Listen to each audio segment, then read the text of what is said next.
Ang bilis ng mga karera ngayon, ha? Yan ang naging ibabaw na energy ngayon dahil maraming tatakbo. Ngunit, tatakbo rin lahat. Halos takbuhan ang mangaganap o mangyayari. Dahil magkakaroon ng karerang matindi ang mga politiko or politics system. Dahil ngayon pa lang, naghahanda na ang lahat kung ano at sino ang mga manok nila sa darating na halalan sa 2028. Alright? And next, King of Pentacles. Isang malaking problema ang ating administrasyon o Pangulo ng Pilipinas. Subalit siya ay napapalibutan o nakakapitan ng mga negatibo. Hindi natin kasigurado kung siya ay papayag, bumaba o aalis o bababa. Ngunit gusto niya pa rin manatiling maging Pangulo hanggang sa huling hininga. Ngunit bagamat datapwat at maaaring magkaroon ng mga change object o pagbabago na hindi maganda sa kanyang kalusugan dahil nababalutan siya ng mga green or tinatawag na mga damo o birding damo. No? Siya ay nilulumot na at nagkakaroon ng inaakyat na ang buong katawan o kalagayan niya ng mga damo or masasamang damo. Ayan. At siya ay mananatiling nakaupo or sa kinauupuan niya mismo maaaring magkaroon ng mga hindi inaasahang pangyayari sa kanyang kalusugan, kaisipan at mga desisyon. Kaya magkakaroon si President Bongbong Marcos ng mga unexpected happen. You know? Yan. Kaya abangan nyo yan dahil sinabi ko na noon na 50-50 na kapag nalampasan niya ang taon na yon ay swerte niya. Sinuwerte, bagamat hindi pa tapos dahil konting kembot pa ang mga labanan nila ng BP Sara Duterte at ang PBBM ay matindi.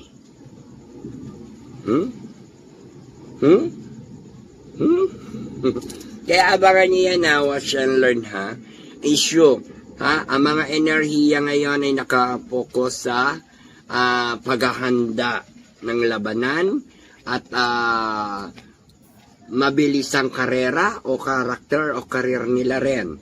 At ito naman ay issue at tungkol kay Pangulong Bongbong Marcos. Okay? Yan, maraming salamat sa lahat. So, tignan naman natin ngayon kung ano yung nangingibabaw, kung ano yung mga mangyayari. 7 cards. Tignan natin ang 7 cards kung ano ang pwedeng mangyari. No?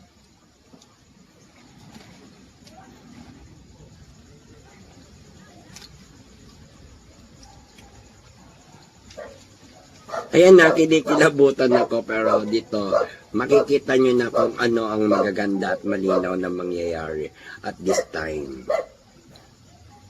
Okay. Infinity. Number of 8, sapagkat ito ay pabalik-balik. Kaya huwag kayong magtaka kung ang mga issue o nangyayari sa panahon ngayon ay pabalik-balik, paikot-ikot, pasigway-sigway, at nililihis o nililin lang nila ang mga taong bayan o manonood. Kaya ganun na lang na nangyayari. Na para bang naguguluhan, nag-50-50 palagi ang mga issue. No?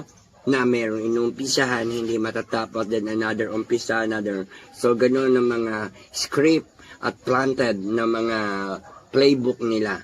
So, nangyayari dito, magkakaroon ng pagtalikod, pagtalikod, pagpapasya, at paglalakbay ng mga tao. Lalo na sa ating mga pinananagot sa kasalanan o tungkol sa mga corruption, no? Meron silang mga pagtalikod, pagpapasya at paglalakbay. Kaya huwag kayong magtaka. Maraming pagsubok na pagdadaanan tayo, hindi lang ang mga politics system, damay ang taong bayan sapagkat hindi na pinoproblema ng mga politiko ang taong bayan. Ang pinoproblema ng taong bayan ang mga politiko. Di ba baligtad na?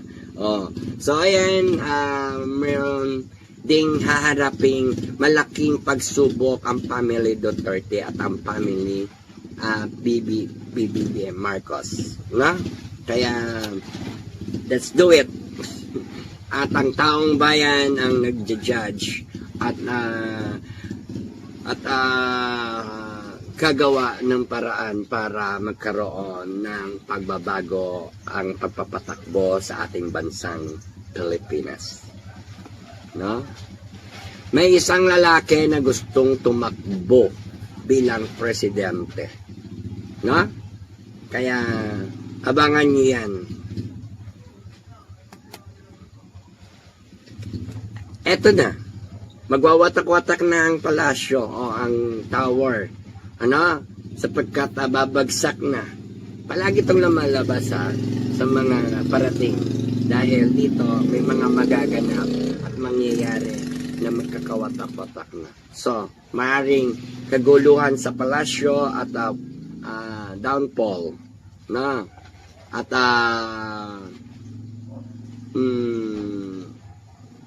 magbabago ang sistema.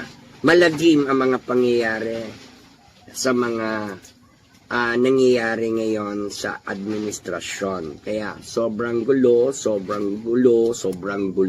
ang gulo-gulo. Diba? And then propose.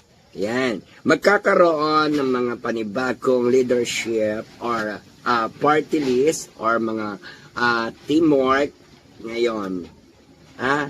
Kaya piliin nyo kung sino ang inyong iboboto o napupusuan na talagang makatutulong sa ating bansa at sa mamamayang Pilipino, maka-Diyos, makatao at makabayan.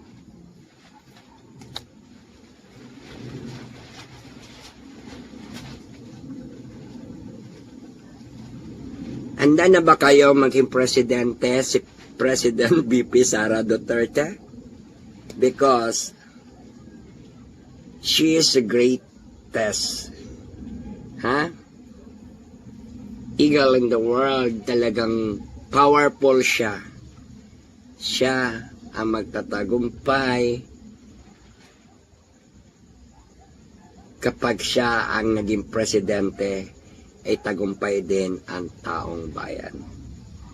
Kaya suportahan at ipanalangin, tulungan din natin ang pamilya Duterte sapagkat andyan ang pag-asa ng taong bayan. Hindi ko sila kinakampihan o wala akong inaano sa kanila na kung sino ang kung meron kasi nag-ano dyan na baka DDS daw ako, support sa gitna lang ako. Kung ano yung sinasabi ng tarot card, yun lang ang sasabihin ko. May pera ang gobyerno. May pera ang gobyerno. Nakukurap lang, pero may pera ang gobyerno. Kaya yung pera na yan, sagrado yan para sa akin. It does not belong to anybody's pocket. It will not make anybody of us here rich. None of that. Ang kami trabaho lang. Yan ang pinili namin. Ganun ang mangyayari. Tapos, sabi ko, wala tayong ibang public interest. Filipino people. Period tayo dyan. Diyan tayo magpakamatay. Not every Filipino is given a chance to be a cabinet member or to be president. It would be an honor to die for you. Maraming salamat po.